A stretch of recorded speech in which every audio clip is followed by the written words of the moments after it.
जय श्री कृष्ण। राधे राधे।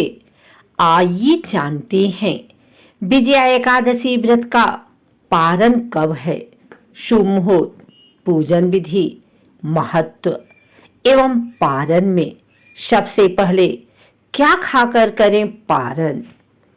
हिंदुओं के बीच एकादशी का अपना बड़ा धार्मिक महत्व है।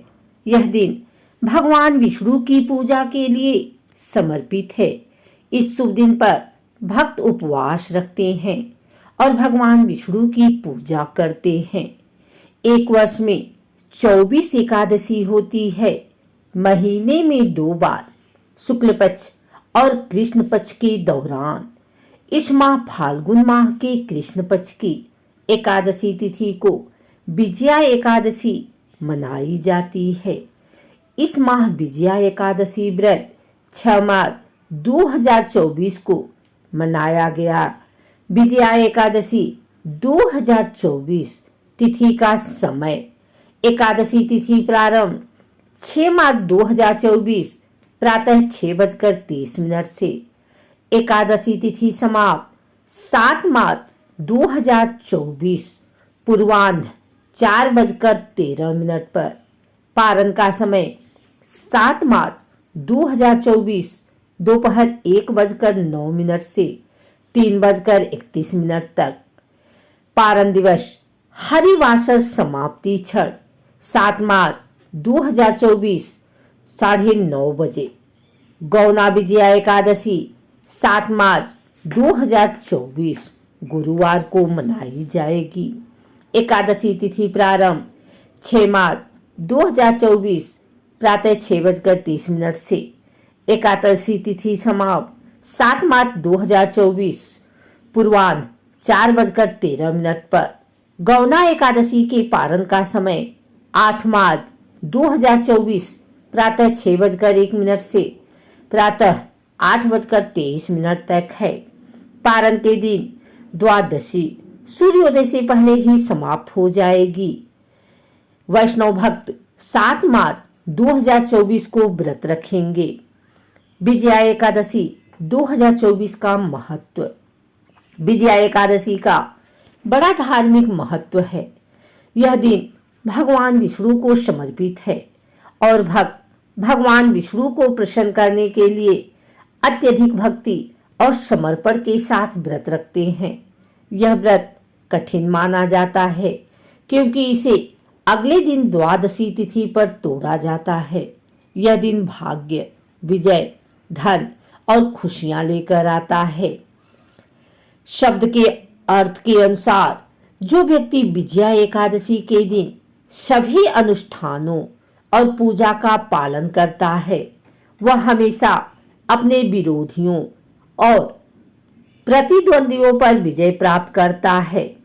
इस व्रत के प्रभाव से अतीत में कई राजाओं और सम्राटों को खूनी लड़ाइयां जीतने में मदद मिली। एकादशी का व्रत भगवान विष्णु के निमित्त रखा जाता है।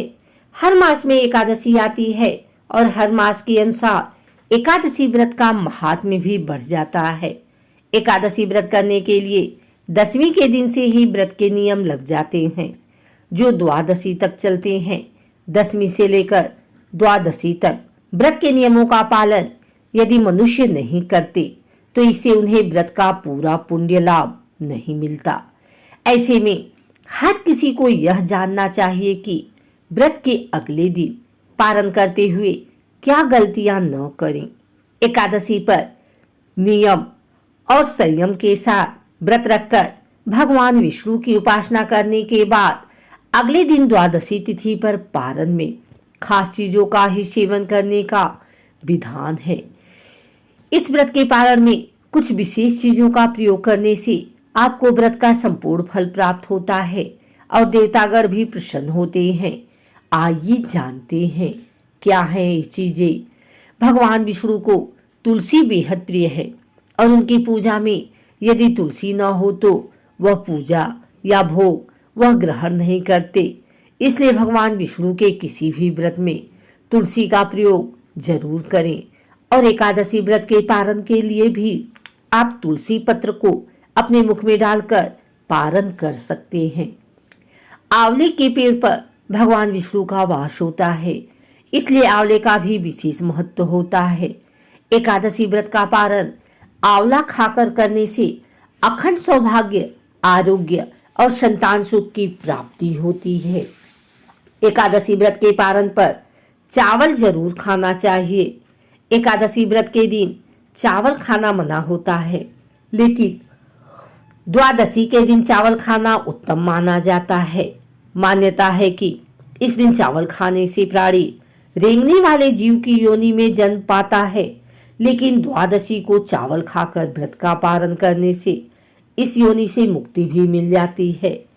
सेम को कफ और पित्तनाशक माना गया है और व्रत पारण के लिहाज से भी यह उत्तम माना गया है।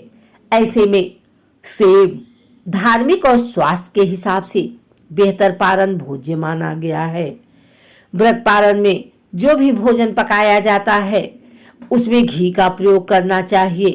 गाय के शुद्ध घी से व्रत के पारण का भोजन बनाना चाहिए। घी को सबसे शुद्ध पदार्थ माना गया है और इस सेहत के लिए भी अच्छा होता है। भूल कर भी न करे पारण में इन चीजों का प्रयोग। पारण करते समय कुछ चीजों का प्रयोग भोजन में भूल कर भी नहीं करना चाहिए। मूली, बैगन, साग, मसूर दाल, लहसुन, प्याज आदि का पारण में प्रयोग निषेध है।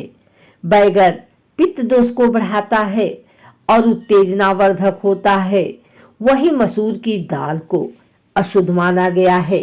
मूली की तासीर ठंडी होती है, इसलिए यह व्रत के ठीक बाद सेहत के लिए सही नहीं होती।